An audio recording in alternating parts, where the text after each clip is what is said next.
Hello and welcome back to another walk along video. Today we're taking a walk across some of the mini environments of Granblue Fantasy Relink, starting within the major city of Seedhollow. This one will be structured a little differently than previous walk alongs just due to how the world space is created. So you may see us jumping around to a few different locations via the Grandcypher.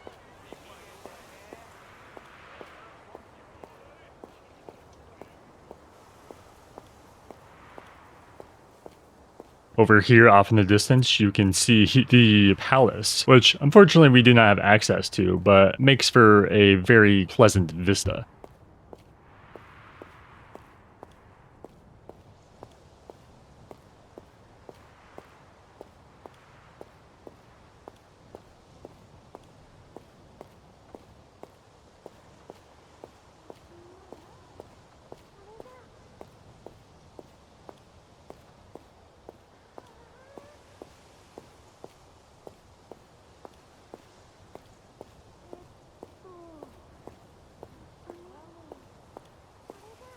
All over this sort of gardened courtyard in front of the palace gates, we get a lot of intricately carved designs on various things, from the walls, the gates, and even the fountain, which the fountain itself is quite beautiful. It's hard to understate that.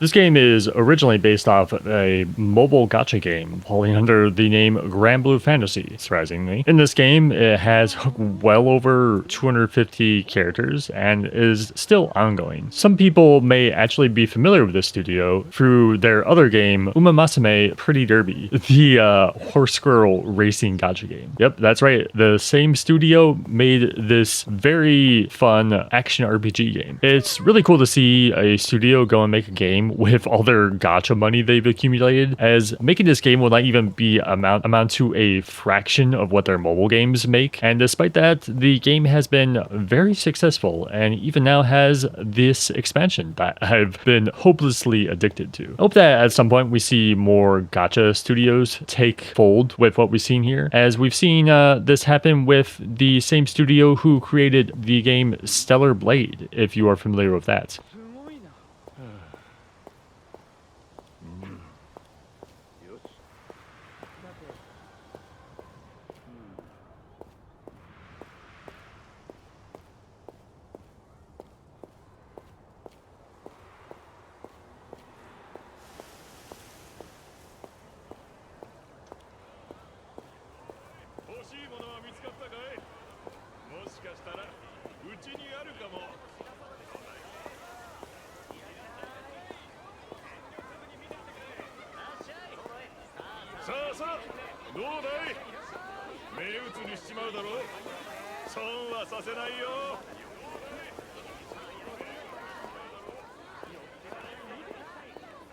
Going down this way, we get a better view of some of the architecture of Seedhollow when we're outside of the palace area. The amount of detail they put into a lot of these buildings for a location that many players will likely not travel very often is pleasant indeed.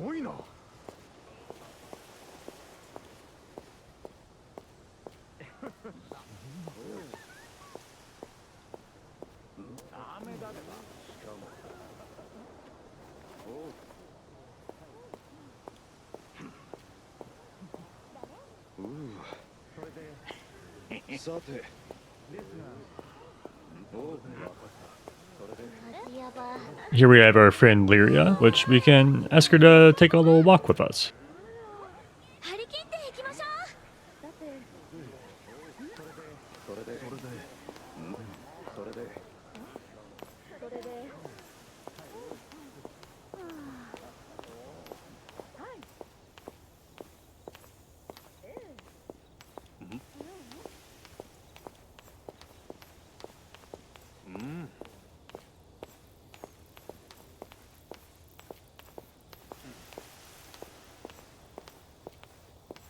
Now we're into the more delinquent-filled areas of Seedhollow. Down in these various alleyways, you can see the tone has changed quite a bit.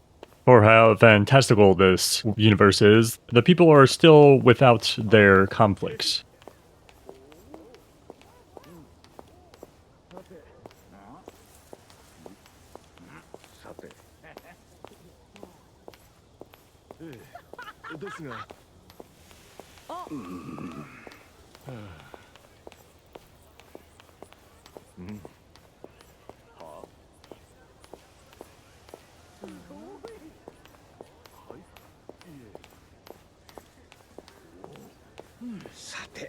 Now we're heading to Zappa's bar, and we're going to take a little look around. It's a well-made bar for a location that's, due to how the game structures it, a lot of times once people beat the story, they will mostly be teleporting around and not really getting the chance to observe anything, or mostly sticking to the quest counter itself. But there's quite a lot of details to see within these locations.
Now, for the people not familiar with the Granblue series, this is probably quite the reveal. We are in fact on a floating island, and the entirety of the universe takes place within the Sky Realm. It's a location formed of various floating islands, separated by the Grim Basin, this mysterious zone full of dangerous storms, monsters, and other poisonous concoctions filling the air. And it kind of becomes this sort of grand mystery where our captain here wants to go out and explore the various skydoms throughout the Sky Realm and break through the barriers to see what lies beyond the locations that most of the people of this universe are familiar with. And with this comes a lot of danger, from various monsters to demons and gods, all plighting for their own space within the Sky Realm.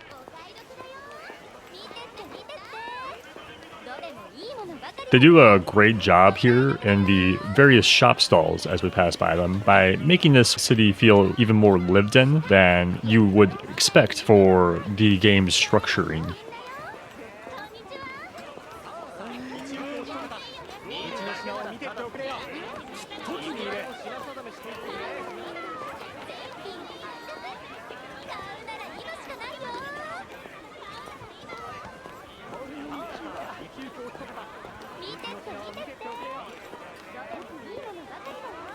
Here we can see the quest counter briefly, which also has an insane amount of details put into it, from the various engravings to the banners, even the stocks of books lining all the shelves. And if you look a little closely towards the back, you can find even more details that are fairly easy to miss.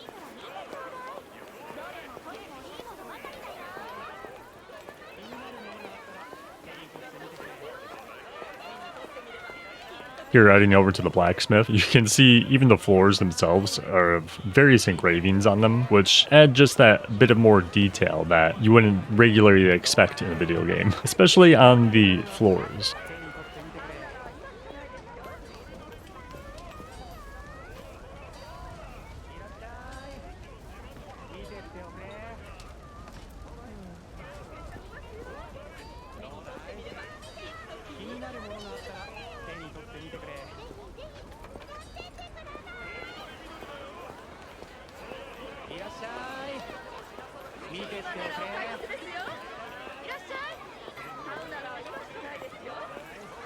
There in the distance, we can see somebody that a lot of people have a love-hate relationship with, Sierra. She is the resident keeper of RNG, and you'll often go to her for various materials, as well as crafting various things as well.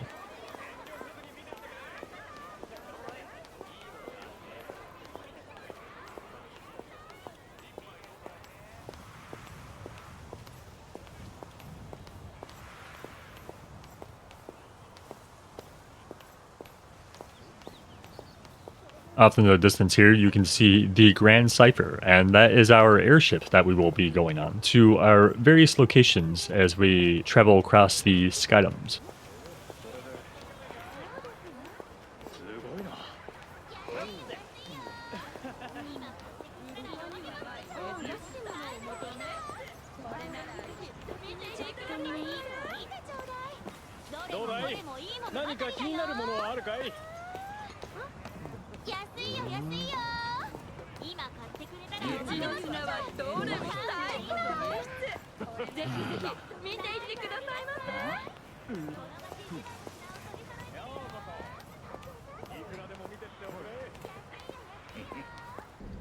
Here you can go on the Grandcypher itself, though it's mostly used as a transitional area outside of the practice dummy that you can use to assess your builds and practice your combos.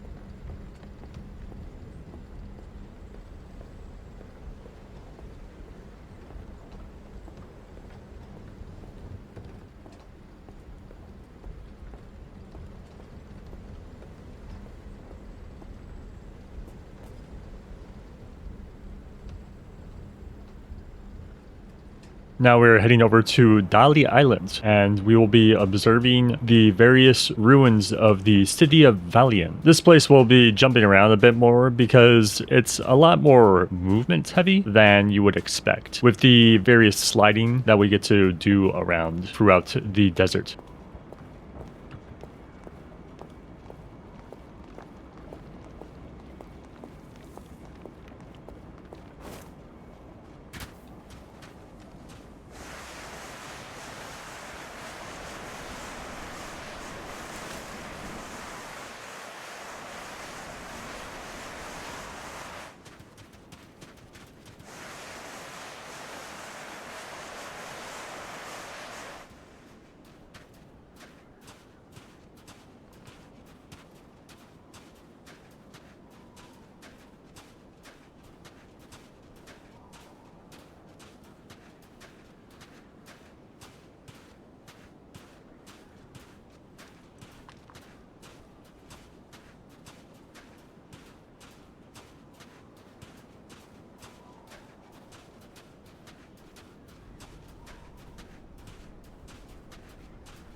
Over here on these statues, you can see this little detail of a carved statuette of Excavilion, one of the primal beasts of this universe. Powerful beings formed as weapons from previous, mostly associated with the astrals of this universe. But it's a lot to get into and kind of overcomplicated at times.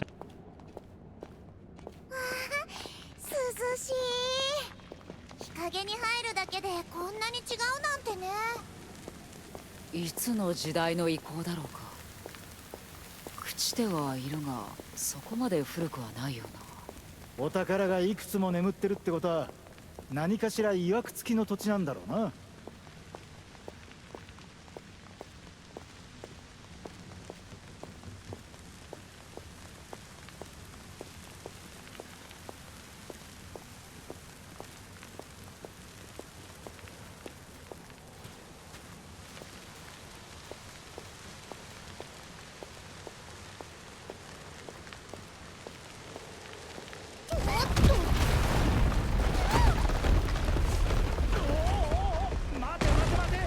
こりゃまずいんじゃねえのか。この斜面が続くうちは止まれそうにない。できる限り体勢を崩さないようにするんだ。察するに欧米の丘のあたりか。しばらく砂滑りを楽しむといい。ちょっとどういうことよ。もしかして罠にはめられたの？そんなことをして俺に何の得があるの。いいからそのまま降りていってくれ。もう本当に信用できるんでしょうね。どっちにしろなるようにしかならねえ。とにかく降りていくしかねえか。まずいぜ、崖だ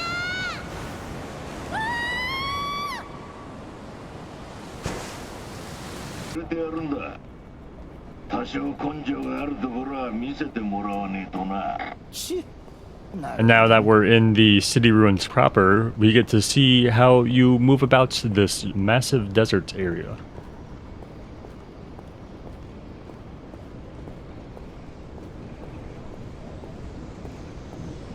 The Vista backdrop art in these games is always just stunning to see.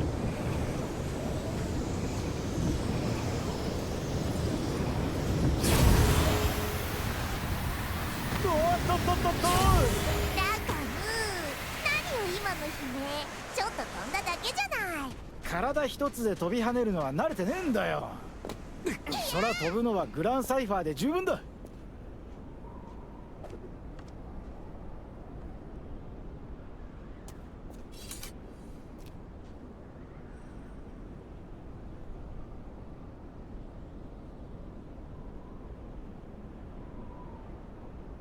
If you ever end up playing this game, or you already have played this game, I highly recommend playing Phantasy Star Online 2, specifically the classic version of this, which still has the servers up to it even now. If you go and play PSO2, you can really see how heavily Granblue Fantasy was influenced by the structure of PSO2, from the various instanced missions, the bosses, and even how some of the gear systems work. Though if you go back to PSO2, you'll find that that game has influenced a lot of the games you probably like in one way or another.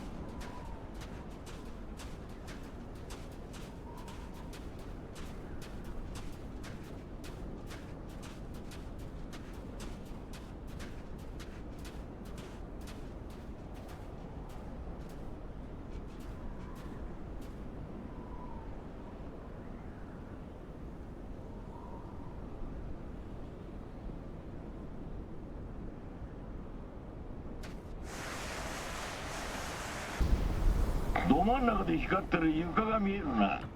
あそこを全部光らせてくれりゃいい。お前らが求めてる物はあの下に封印されてるはずだ。で、一緒に眠ってるお宝ちゃんは俺たちがいただくって寸法だ。話は簡単ね。でも封印を解くのは一筋縄ではいかないのでしょ。Now we're heading over to Phondam, and I think you can get a picture of what this island's theme is.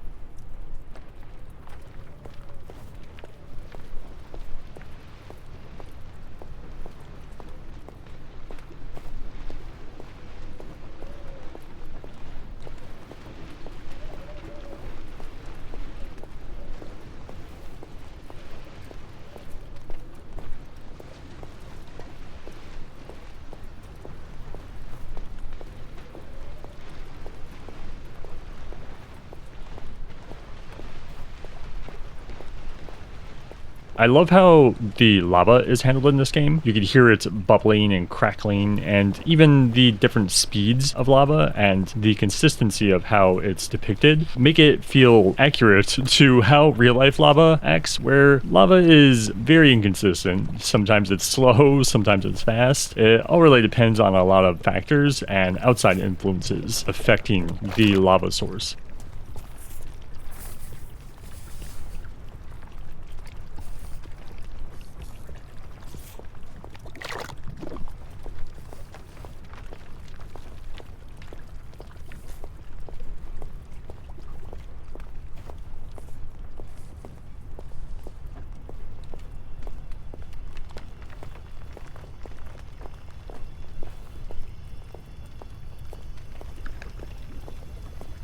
この光、危険なものじゃなさそうだけど。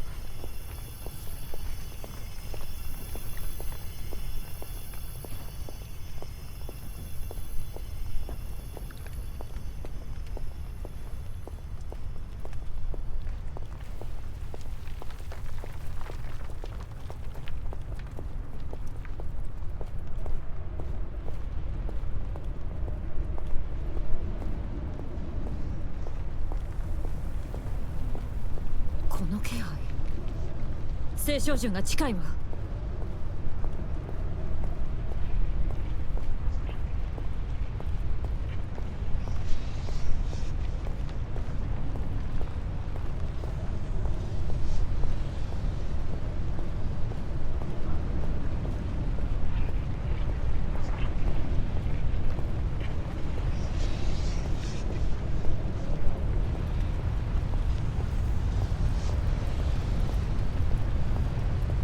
The grandeur of this game is done very well, and we can see that with the primal beast here as it jumps across the various spots within the ever-rising lava tides. こ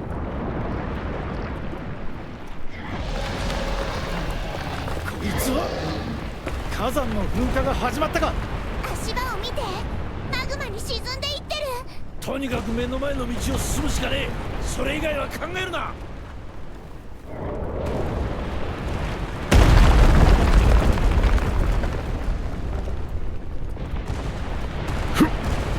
の野郎も随分と必死にくそ見失っちまった。 Now we're heading over to Leautagne Island at Mount Neigelith.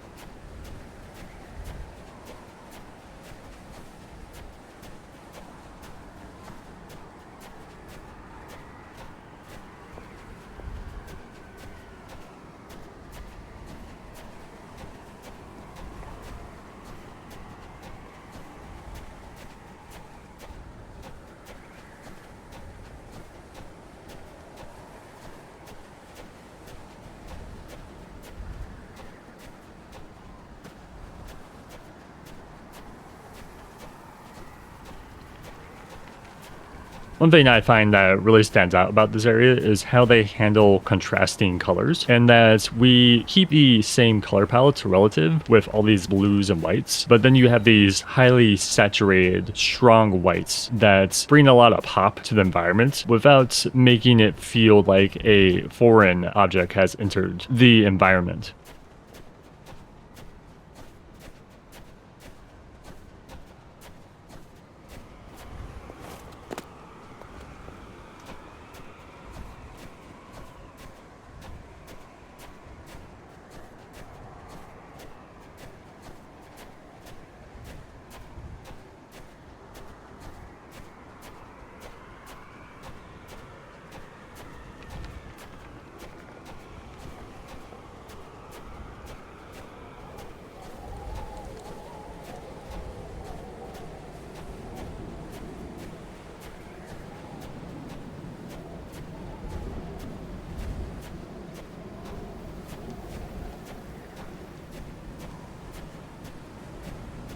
Off in the distance here, you can see just through the storm barely the lights that have light up these sacred grounds in the distance, and add this sort of mystery as you go through the level to what exactly is happening over there.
I'm going to talk briefly about the complex system that they introduced in Endless Ragnarok, the expansion. This is a very well made for a on the side game mode of a rogue style game, much like you might see with something similar to Hades. I really enjoyed the complex, but it needs more levels or maybe an infinite scaling floors challenge. Some sort of addendum to the end of it that the player can go and challenge themselves. And I think they might be planning that, or maybe it was something that got cut, because strangely, when you beat the story of Ragnarok, you unlock an additional extension of the skill tree, and this does not serve much of a purpose with how powerful the player is up to this point, and really gives you a bunch of stats that are very unnecessary. Maybe they intend to do something with this with a post-game update, as the base game of Granblue Relink has had a bunch of updates after launch that added content to the game. A small gripe, and most of my gripes for this game are going to be small, is that the complex is single player only, and with how much time the player will be spending in here, it's kind of sad to see that you can't go through it in co-op. The reason you will be spending so much time here is because there's almost too many rewards, and it becomes too efficient to the point where it sort of narrows the scope of quests that provide valuable gear to the player. But in the same vein, it also serves as sort of a purpose to help you catch up a new character that you unlocked, or one that you're interested in getting geared up really fast. I imagine the devs were in quite a conundrum with this, and it kind of created this double-edged sword of really fast leveling or really slow.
ごきげんよう。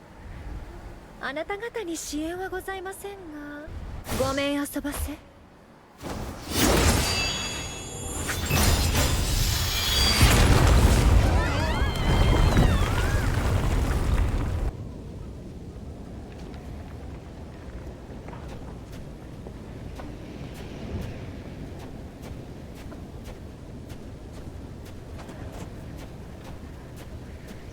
After a little tumble, we arrive up on the other side and closer to the ruins themselves.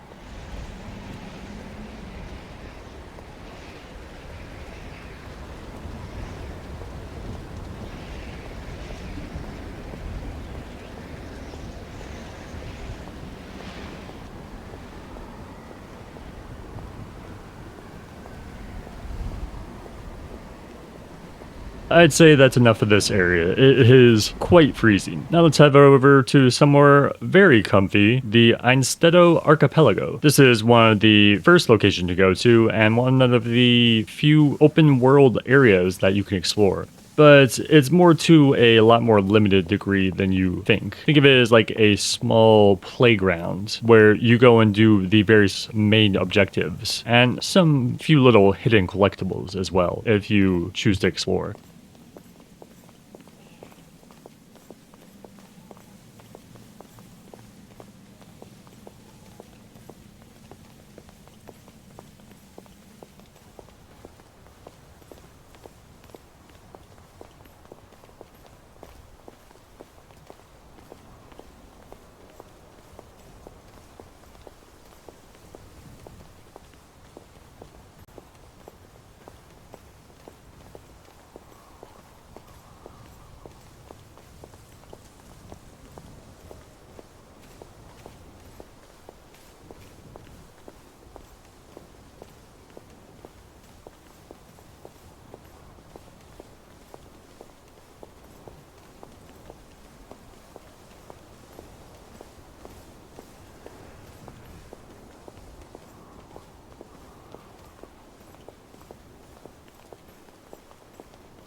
And one such collectible is this little invisible glowy chest you can see here, where once you click on it, will start a little challenge where you gotta collect all these little materials and eventually unlock the chest. It adds some nice variety break from all the combats that you'll definitely be spending most of your time doing in the end game.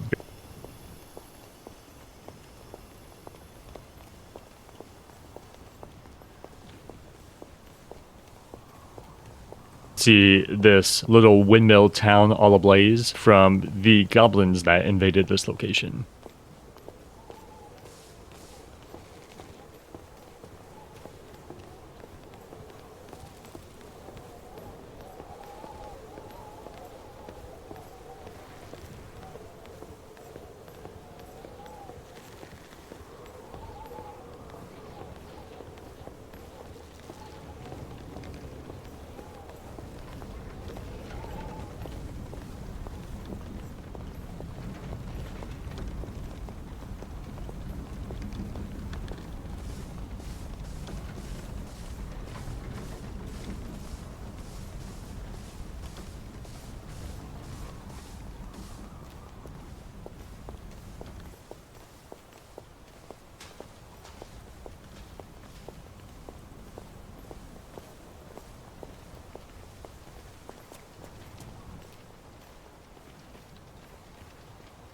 Now we're going to head over to the Sundappled Grove that is occupying a location very close to where we just were. This is one of the first areas you end up going to, and it shows how good the team is at framing out a location, as well as making it feel very beautiful for what is simply just a forest in the end of things.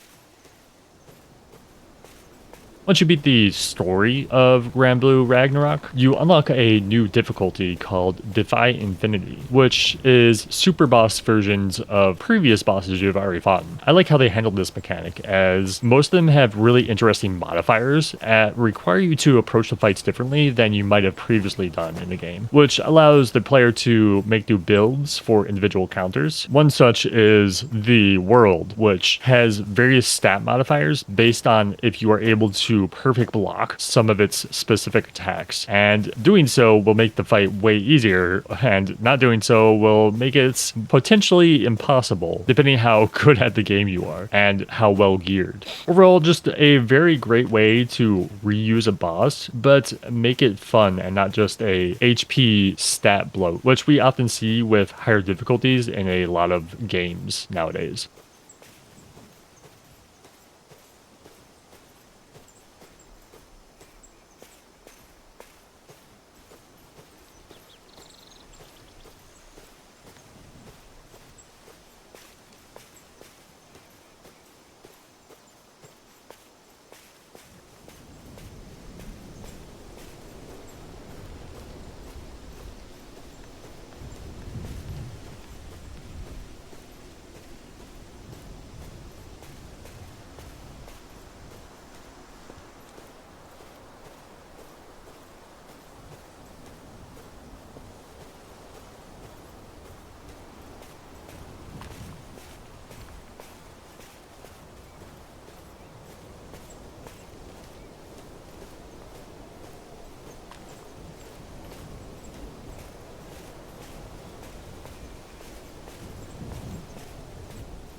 Just want to point out that and remind you that we are indeed on floating islands, and we get quite a nice view as a result of it, peering down into these gorges.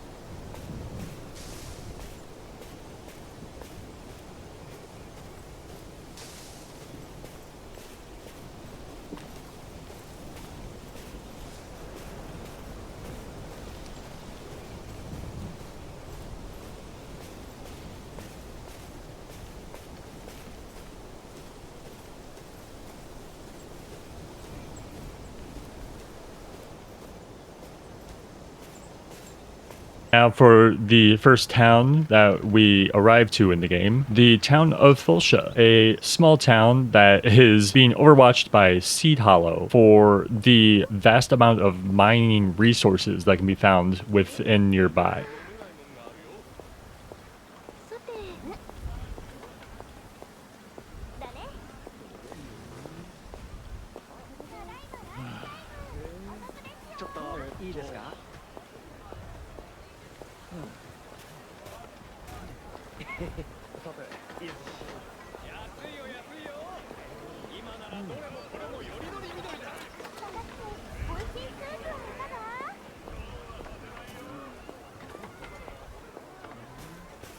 We can see Sierra again. Surely she's not the devil in disguise.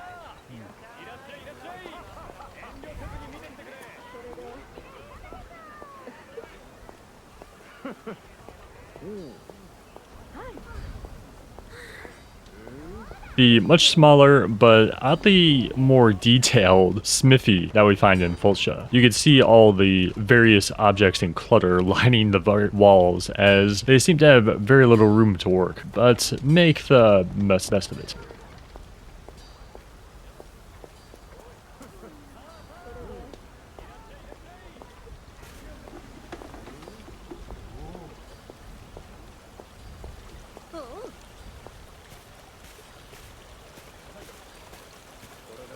It's opening, and you can see Lyria in the distance. We'll see if she wants to take a walk with us.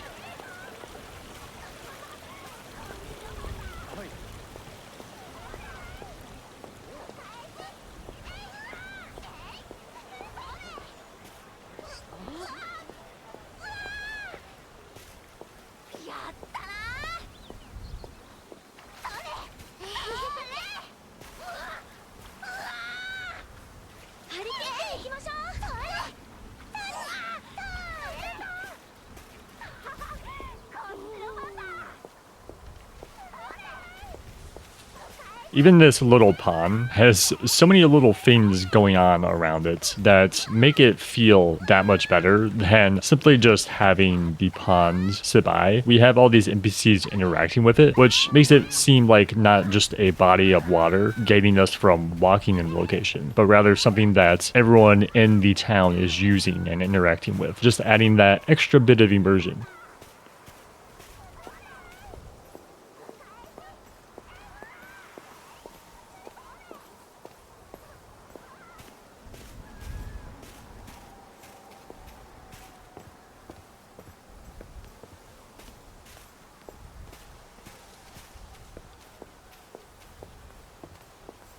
We can go up here to get a nice view of some of the town as well as the Grandcypher.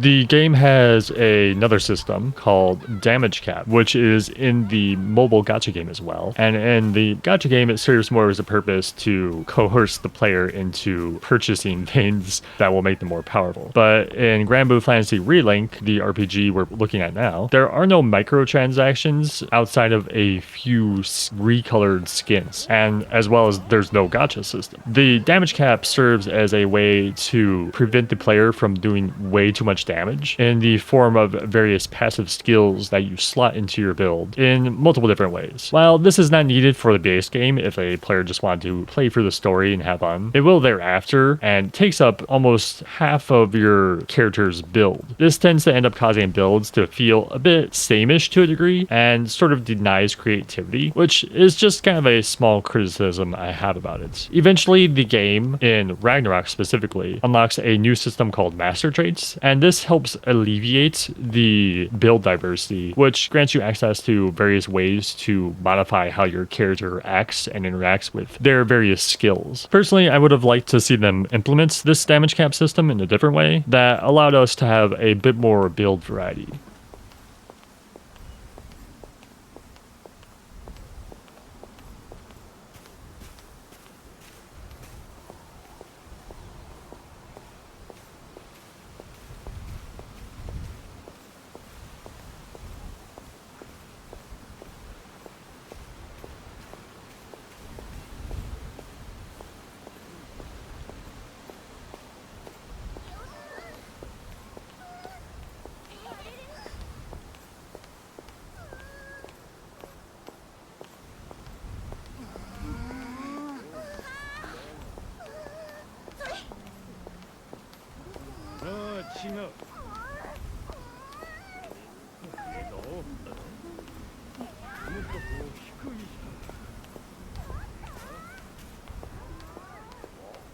Now we're going to go head into the church, which doesn't have as many details as the other locations, though you rarely actually come in here and mostly use it as a passing through location.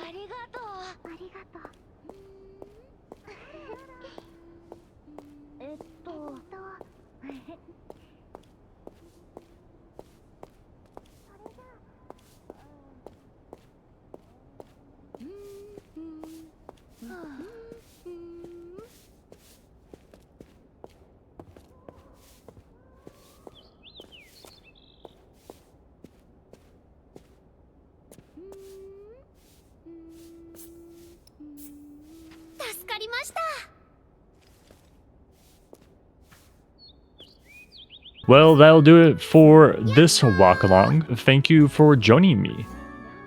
Over here, another video. Down here, a video. Over here, subscribe. Thank you to my members, and thank you for watching. Bye.